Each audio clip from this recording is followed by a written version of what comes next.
Well, welcome back, Aspire Leaders and Teach Better family. If you're watching on YouTube, you can see that I have just a most ridiculous guest here. Actually, I should say most ridiculous co-host and my great friend up in the Canada area, Mr. Brad Hughes. Thank you so much for joining me in this experiment episode. Thrilled to be here, Josh. And not only are we the co-host with the most here in the Aspire to Lead space, but yeah, I've been known to be ridiculous, and I think we're going to have a ridiculous time tonight, digging into all aspects of leadership and motivation, school culture, and maybe a little bit of shenanigans thrown in to boot.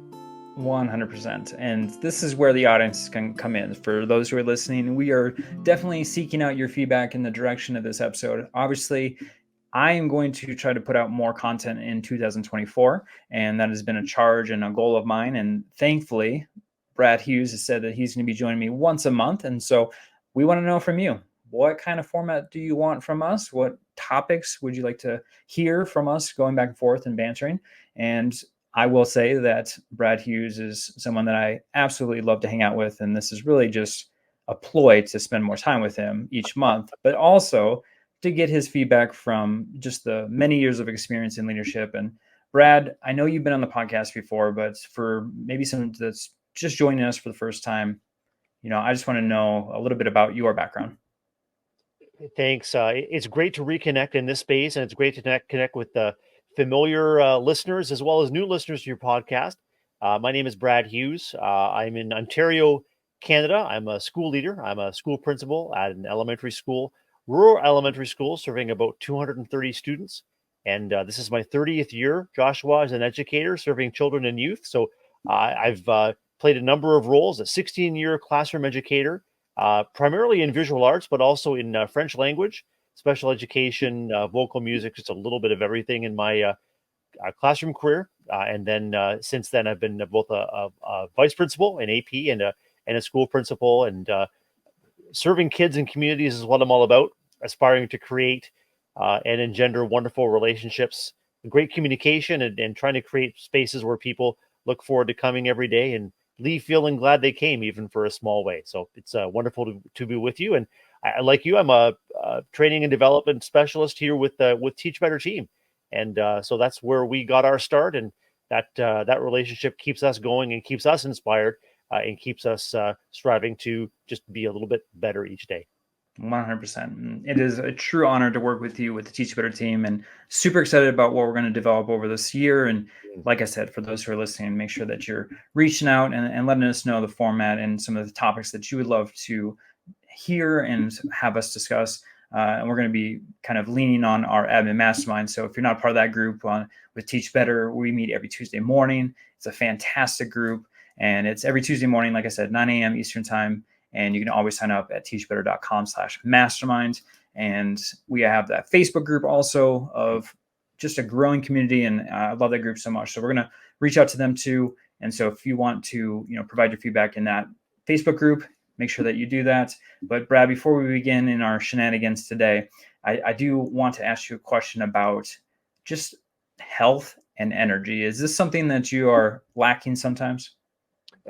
Sometimes, maybe all the time. I mean, all of us are aspiring to do better and be a little better each day. And managing our energy is key to being the best we can for both our communities and also our loved ones. Yeah, it's something I struggle with even today as we are talking. I have my coffee not too far away, but one of the things, as an administrator, as you've been in this role for quite some time, is that, it's go, go, go all the time. And for me, it was getting the sugary snacks and finding coffee, energy drinks, soda, anything that I could put in my system. And unfortunately, a lot of times that was my meal and my only meal of the day. And I would crash and crash hard. And so what I've been trying to do, especially the new year in 2024, is to find something that's going to be healthy for me, that's going to have natural ingredients and may have just a little bit of caffeine, but a little bit of healthy shots to get my day going. And what I've been using is Magic Mind. It's a phenomenal little drink that I mix with my coffee. I shouldn't say mix. I just have in addition to my 1 cup in the morning, right. But it's phenomenal. And I just want to let everyone know that they are committed to having quality ingredients. They're constantly looking for the best supplies around the world, and it's a sustainable energy boost. So with that partnership that I have with them, if you go to magicmind.com/aspire, and for those who are watching on YouTube, there's a code here, aspire20, that gets you 20% off in the next 10 days. And I would highly recommend you pairing this with something or just taking it by itself. And then it's going to get you that energy to keep you going. It's not going to get you jittery. It's not going to give you restless legs. It's not going to get you all the disgusting feelings that you might have with some of those other things that you put in your body. So magicmind.com/aspire, use the code aspire20. That'll get you 20% off and hopefully get you through the day. I know it will, because it gets me through my day, not only with the Teach Better team, but with my 6 kids. Mm-hmm. All right, buddy. So Abby Mastermind was phenomenal this morning. We actually talked about a topic that I would love to pick your brain on, which is on summative assessments. I know the spring is happening right now. A lot of folks are trying to get into classrooms, trying to get their observations, but then also trying to give some really hard sometimes feedback to some folks, some teachers, about what they're seeing in the classroom. So I would love to hear, as far as kind of your technique in regards to not only getting into classrooms, but then also that important feedback component to, positive over to negative, to get that to your teachers.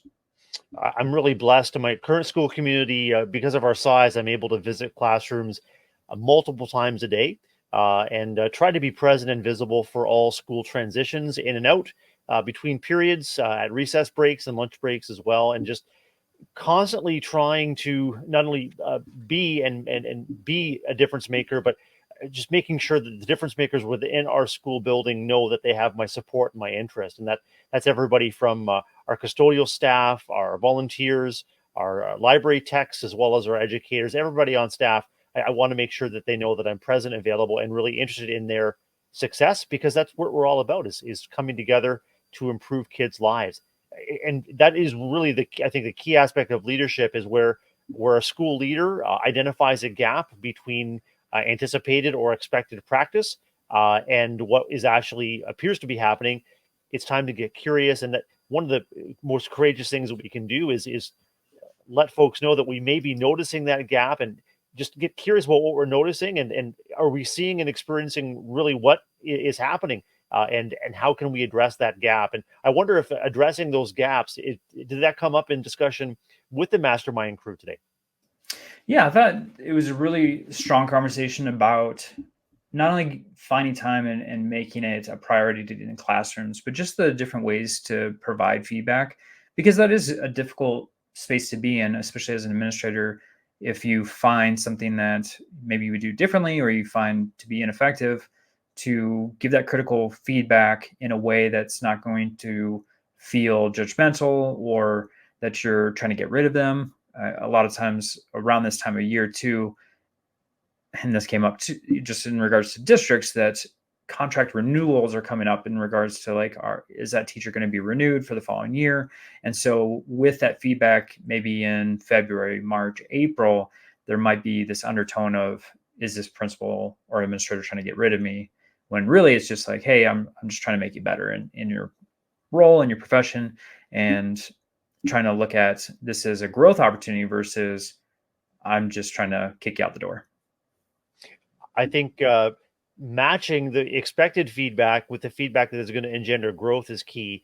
Uh, a great book I want to recommend is called Thanks for the Feedback, and it identifies that, in terms of the kinds of feedback we provide, mismatches can be really detrimental to what we're trying to engender, which is growth, understanding, and collegiality around taking next steps for improvement. If we're having a conversation, Joshua, and you're expecting feedback that is designed to provide praise or encouragement, and I'm actually seeing something where I want to provide some constructive criticism, some critical friendship. If we have a mismatch about what is expected, then you're not going to be in a position not only to receive the feedback nor to incorporate it. So, as school leaders, among all of our staff, we just want to sort of set the norms, and we want to be clear about the kind of feedback that we're looking to provide, but also we want to seek information from those that we serve about the kind of feedback that they need and appreciate the most. So, Brad, I want to talk about you in a role of receiving feedback. What were the best strategies that were offered up to you where you felt like it wasn't an environment of judgment, but one of trying to make you better. I think it's just to shifting from judgment to curiosity. Yeah. Kind of reminds me the opportunity to partner with rather than provide feedback to. So if we're coming together around shared goals, whether it's administrative goals, academic goals, some of the best advice that I received, Joshua, as an aspiring leader, but also as a beginning school leader, was to provide feedback with empathy, come alongside those that we're serving and that we're aspiring to move in better directions, and to get curious about what we're seeing and position ourselves as leaders, but also co-learners in the process. Not only what needs to happen, but what additional information, support, training, resources might be needed to help us bridge that gap. Yeah, I love that. That's awesome. All right, Brad, I want to ask you about this book. Thanks for feedback and thanks for I can't speak. Thanks for the feedback. Yeah. It was a tongue twister. I don't know why that was, but maybe it's just because it's late. But so with that book, were there some strategies that were infused in the book that you felt was beneficial for administrators? The key takeaway I had, we just dived into a little bit, was just that the matching of feedback and being explicit about the kind of feedback that is either being sought or that is going to be provided. So if you're having, say, a performance evaluation conversation with a teacher, with a report, what I try to do is reflect back and structure it so the person receiving the feedback, the results of the observation, knows that, first of all, I'm going to try to reflect all of the great things that I see. I want to try to reflect back best practice, because often as educators, even though we're appear to be well connected in our hallways and classrooms, once that classroom door is closed, we may not know and not have reflected back to us the great things that we are doing.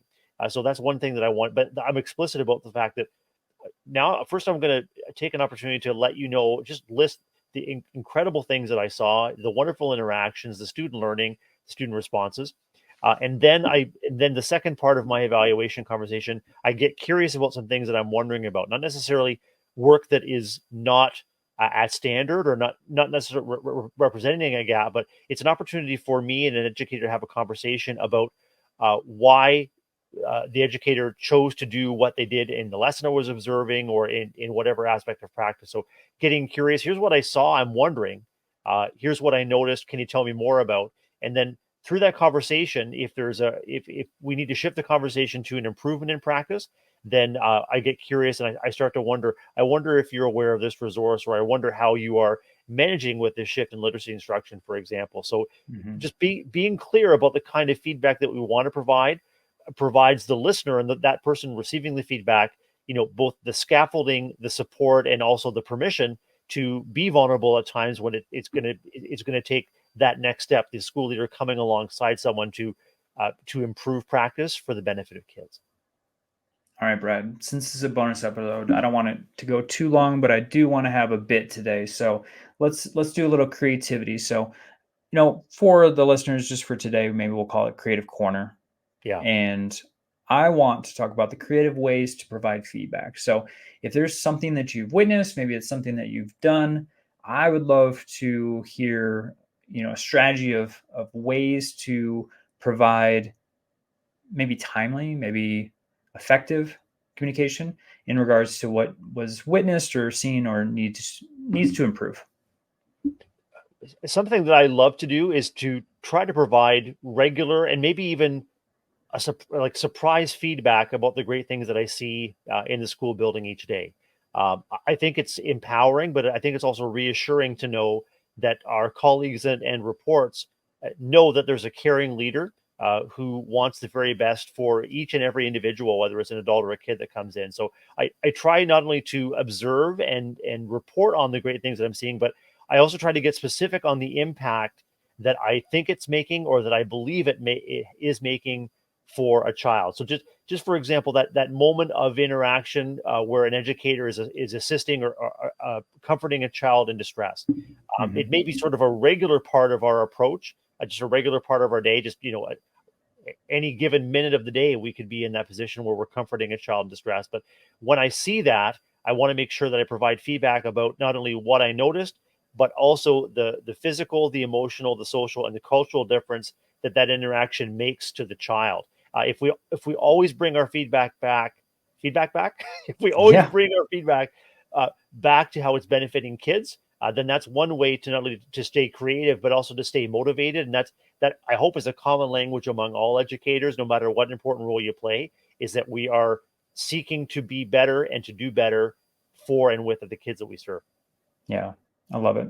Well, I'm going to share something I'm going to steal from another administrator. I did not do Love. this myself, but I heard it once I was out of administration and Uh, kind of kicked myself that I didn't think about it when I was in the role. So what they were doing was that they would go in and maybe it was a quick walkthrough or maybe an observation, and to give immediate feedback, they just pull out their phone and shoot a video of themselves, and then they would either text or email it to that teacher. And the reason they did this, which was brilliant, was the idea that in an email, a lot of times communication and tone is misinterpreted. mhm. But when you see the nonverbals and how they're speaking and tone of voice, it came across differently and more gentle, especially if it was feedback of something that needed to be improved upon. A lot of times, though, it was a lot of praise. And when you're getting praise, it's one thing to get it in an email, it's another to actually see the joy on the face of your administrator and the tone of voice of how proud they are of you and how excited. And you can get those in those inflections. And so that was something that they would do. They felt like if they went back to their office, that feedback probably didn't happen for a long time. They get distracted, move on to something else. Where they were just in the hallway outside that classroom, they'd knock it out real quick. Maybe it was a 30-second video, and then they would either text it or email it to the teacher. And I just thought that was a brilliant way to provide some feedback. It can be high tech, it can be low tech, it can be simple Yeah, as jotting it down on a post-it note and leaving it on the teacher's mailbox. It can totally. certainly be just a quick message or a text message after you've observed something. But I think the key is to be willing to and uh, be willing to, I guess, demonstrate courage and creativity in shifting the feedback from praise to feedback for growth when it's obvious that it's needed. I think that's just a critical thing that school leaders um, need to be committed to each and every day. And it's never easy. It's never easy uh, to provide feedback that can be interpreted or received as negative or detrimental, because we're really focused on feedback for growth. But shifting the focus from feedback for praise to feedback for growth, I'm wondering if you can think of any creative ways or anything, even the involvement of peer or student or Mm-hmm. family feedback. Joshua, I'm wondering if you have heard of or can think of any examples that where variety of feedback might be welcome. Oh my goodness, I have definitely reached out to parents before, and especially like I don't know about your campus, Brad, but I just feel like our teachers hear so much negative things Mhm. about just teaching education, a lot of pressure on them, and sometimes they're their worst critics themselves. And so, trying to find opportunities for our parents or students to speak into the impact that they're making on their either their kids' lives or on their own lives is something that we try to tap into multiple times a year, not just on the teacher appreciation week, because that's a given that's going to happen, but other times, those Octobers, those Februarys of the year where, teachers are really struggling, trying to find opportunities to get some feedback, positive feedback from those folks. I will also say, you had mentioned, Brad, the idea of a handwritten note on a sticky, even just a simple index card. I remember I wrote something positive to a teacher. Mhm. I was trying to do it quickly, wrote some positive things down on the note card and put it in the mailbox. And then months later, it was on their wall, and it was evident that like that made an impact. And that's not to, you know, tap myself on the shoulder because that's not what I'm trying to do. The Right. idea, though, because I'm horrible at writing notes, I don't like my penmanship. I write like a doctor, don't get paid like one. And so sometimes it's really hard for people to read it. And so, I always would try to find some legible way. So typically it wasn't an email, but I will say that there is power in handwritten notes. And there are plenty of times that I've seen teachers keep that note in a drawer or on their desk taped or on their wall, just because you do need those times of uplifting words of encouragement. And so I would say that my own experience and what I've done and seen, I would say that there is a lot of power in those handwritten notes. As school leaders, accepting feedback on our own performance is also critical. Being open to receiving feedback from any stakeholder, and recognize that we're all doing the very best that we can and the very best we know at any given moment to serve our communities. And sometimes the feedback that we receive is unexpected, it's sudden, it's surprising, and sometimes it can hurt. It can hurt where there appears to be a mismatch of understanding between the effort, the emotion, the energy that we're pouring into, the love we're pouring into our school communities. We have to remember that we can never control how anyone might respond to our work in the world. And so when we have an opportunity and we get feedback like that, it does provide us with an opportunity for even greater clarity. Where might we provide even greater clarity on our perspectives, our philosophies, on administering and adhering to state, district, or local policies? It's an opportunity. I mean, feedback is just that. It's feedback. Sometimes it hurts, and sometimes it feels tremendously personal, because let's face it, I mean, serving and working with humans and kids every day, it is a personal Yep. profession. But that's something that I'd encourage all school leaders to continue to grow into, is accepting feedback for what it is. It's an opportunity to clarify your own priorities, to reflect on the things that we do say, and the things we do, the things we say, and our actions, and seeking for an opportunity to clarify, if necessary, when we receive feedback that we think is harmful or hurtful. Yeah, 100%. I will just add one last thing just in regards to feedback. I know I was trying to reflect with my own leaders that I've been under and worked with. And, if they tried to build a relationship with me, they really cared about my development. And I felt that I trusted them, I respected them. Obviously, those words of feedback are going to hit different. And I'm going to probably take that into account more so than it may be someone that I feel like it's just checking the box. They don't care about me as a person or my development as a leader. Then that just hits different. And so, for anyone that's trying to give feedback, make sure that you're definitely attacking the heart and getting that relationship built and that trust, especially if you're a brand new leader on a campus. And Brett, I know you've dealt with this too. Is like Sure. sometimes it's hard when you first get onto a campus to be able to give that feedback when there's not a whole lot established between you and that teacher. I think as long as you are entering every relationship, every conversation, whether you're brand new to a community or whether you're a seasoned vet at a particular campus or faculty, Joshua, as long as you continue to say and to live that your leadership is about continuing to earn and engender trust between yourself and your reports, and amongst all faculty and all staff members. And the more you invest into those relationships, we talk about that relationship piggy bank, where if there is a setback, or you're giving critical feedback about a Yeah. shortfall, you've developed that relationship, so you've invested in, you've made those deposits with praise, with humor, with love, with concern, with support. And then when you have to make a withdrawal, you hopefully have earned the trust that will allow the relationship to sustain. Because as supervisors, we have to give critical feedback when there's a gap between expected performance and actually performance on the ground. Yep. Clear communication is kind. Clear as kind. I learned that from a great Brad Hughes. Have you heard Well, that guy? I've heard of that guy, and I'm just going to be honest and vulnerable with you and everyone watching and listening. It's something that I continue to grow into. I strive to be even more clear. I strive to be even more precise.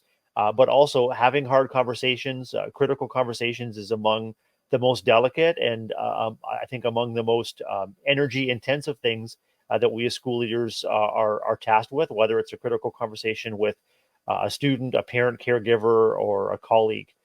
So yeah, it's something I continue to grow into, Joshua. Yeah. Well, Brad Hughes, I am just honored to speak with you, to be connected, to work with you on the Teach Better team. And I cannot wait for future conversations with you on Aspire to Lead. For those who are watching on YouTube, make sure you're pushing that subscribe button. And super excited about the community that's not only being built here, but then also on the Teach Better YouTube page. So make sure you're pushing that subscribe and like, but then also we would love for your comments in the comment section in regards to what you want to hear in regards to topics, maybe some questions similar to what we do with the mailbag. Brad and I are definitely open to provide any feedback that we can. And Brad, for those who may want to connect with you beyond just our conversation today, how may they do that? Thanks, Josh. Well, it's been great to be with you, and yeah, I'm so energized by the opportunity to not only provide some service and some feedback to listeners and to aspiring leaders, but also to be engaged in the learning along with you. And so, the questions that come to us are really valuable for our own professional growth as well. As far as reaching me, you can reach me through the Teach Better. It's brad@teachbetter.com. My Twitter or X handle is there at Brad_Hughes. I'm also on Instagram at _Brad_Hughes. And I'm also well connected with the Joshua _Stamper over there too. So That's if a you're double, unable to sir. reach me, just reach me through Teach Better or reach me through Joshua Aspire to Lead. I'd be delighted to continue the conversation, or in our private admin mastermind Facebook group as well. Yep, 100%. Brad, I just want to say you did a phenomenal job. I'm going to give you 5 pitchers of syrup as far as your Oh, rating today. delicious. And thank you very much. And I'm not going to waffle on my rating for you, Joshua. I'm going to give you five out of five Colorado Avalanches. Thank you, sir. That is an honor and a privilege to get that rating from such a wonderful administrator. And as Spider Lead folks, I just want you to know that we're super honored to be with you and for you to tune in. Thank you so much for coming each week, and just look out for more content between the two of us as we have a goal of creating more content this 2024. If you need anything, please reach out. Brad, again, thank you so much for joining me on Aspire to Lead. Always a pleasure. All the best to you, and continued success with Aspire to Lead. And I know we'll be in touch soon.